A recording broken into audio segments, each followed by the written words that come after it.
So, the next leadership style I want to discuss is democratic leadership, also known as participative leadership. Some people even consider this to be what's called shared leadership. Democratic leadership encourages each team member to contribute in the decision making process by sharing their opinions and thoughts. In the 1990s, John Gastil published an article that outlined the framework for democratic leadership. In his article, he defined three core aspects of democratic leadership, including the distribution of responsibility, the empowerment of others, and aiding in decision making.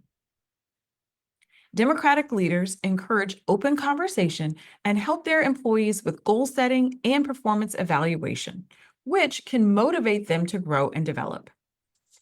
In the democratic leadership style, ideas flow freely and discussion is encouraged. This can lead to feelings of group equality and unity. But the democratic leader is still there to provide guidance and control.